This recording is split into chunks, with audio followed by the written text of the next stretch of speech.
இந்த வீடியோவில் நம்ம எதை பற்றி பார்க்க போகிறோம்னா கேரம் போர்டு ரூல்ஸை பற்றி பார்க்க போகிறோம். ஒரு சிலருக்கு வந்து கேரம் போர்டு ரூல்ஸ் தெரியாது, கேரம் போர்டு மட்டும் ஆடுவாங்க, ரூல்ஸ் தெரியாது, அவங்களுக்கான வீடியோ தான் இது. நம்ம பேசிக்கில் ஸ்டார்டிங்லேருந்து வரேன்.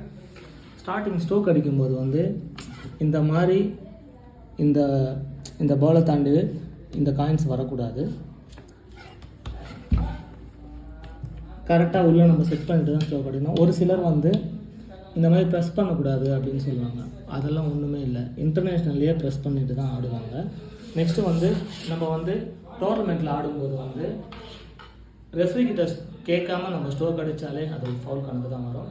நெக்ஸ்ட்டு வந்து ஒரு சிலர் வந்து காயின்ஸ் போட்டு இப்படி தட்டுவாங்க, இப்படி தட்டினாலே ஃபவுல் தான். நெக்ஸ்ட்டு என்ன பார்க்க போகிறோம்னா இந்த ரிங்கை பற்றி பார்க்க போகிறோம். இந்த மாதிரி ஆஃப் ரிங் வச்சாலும் ஃபவுல் தான். இந்த ஏரோ வந்து இந்த ஸ்ட்ரைக்கர் டச் ஆனாலும் ஃபவுல் கணக்கு தான் வரும். அதே மாதிரி தான் இந்த மாதிரி ஆஃப் ரிங் வச்சாலும் ஃபவுல் கணக்கு தான் வரும். நெக்ஸ்ட்டு வந்து மைனஸ் பற்றி பார்க்க போகிறோம்.